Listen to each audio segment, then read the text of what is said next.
tous et bienvenue dans ce nouveau numéro de Gettingo. Le ministre des Affaires étrangères russe Sergueï Lavrov a invité les Occidentaux à se débarrasser de leurs habitudes coloniales à l'égard des pays africains. Ceci afin d'améliorer leur interaction avec l'Afrique. Par la même occasion, le chef de la diplomatie russe a indiqué que Moscou n'empêche aucun pays africain de communiquer avec l'Occident, contrairement à ce dernier qui interdit d'entretenir des relations avec la Russie. Nous n'empêchons personne de communiquer avec quiconque, ni Poutine, le président russe Vladimir, ni Xi Jinping, le président chinois, lorsqu'ils participent à divers événements, n'empêchent l'Occident de communiquer avec les pays africains. Les pays africains sont toujours prêts à communiquer. Par ailleurs, si toute cette communication consiste à leur taper sur l'épaule et à négliger leurs besoins vitaux, il est probable qu'il n'en sortira rien, a affirmé Sergueï Lavrov lors du sommet du G20. Notons que la Russie continue d'apporter son soutien à plusieurs pays africains, notamment dans le domaine de la sécurité pour la lutte contre le terrorisme. Dans un message sur son compte X ce 10 septembre, le président de la transition malienne, le colonel Assimi Goïta, a indiqué avoir eu de nouveau un échange téléphonique avec le président russe Vladimir Poutine. Au menu, la coopération dans divers domaines, dont la lutte contre le terrorisme et la situation au Niger. Objectif, approfondir davantage la relation entre les deux pays. Également, les deux chefs d'État ont discuté sur la situation au Niger où le président russe a évoqué la nécessité de régler la crise par des moyens politiques et diplomatiques. Lors des discussions sur la stabilité en Afrique de l'Ouest et dans la zone saharo-sahélienne, l'opinion a été exprimée sur la nécessité de résoudre la situation en République du Niger par des moyens politiques et diplomatiques, pouvait-on lire dans le communiqué du Kremlin.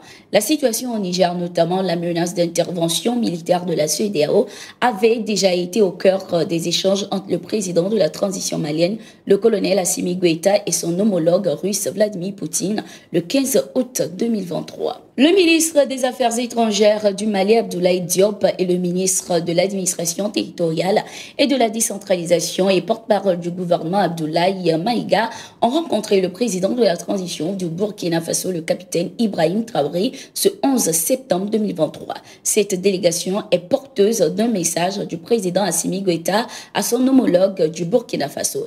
Il était également question lors de cette rencontre de se concerter et trouver des solutions aux défis communs, notamment sur le plan sécuritaire, sociopolitique et économique, entre autres. Le Burkina Faso et le Mali continuent de renforcer leur coopération sur plusieurs plans afin de venir à bout des différents problèmes en Afrique et plus précisément ceux auxquels leurs différentes populations sont confrontées.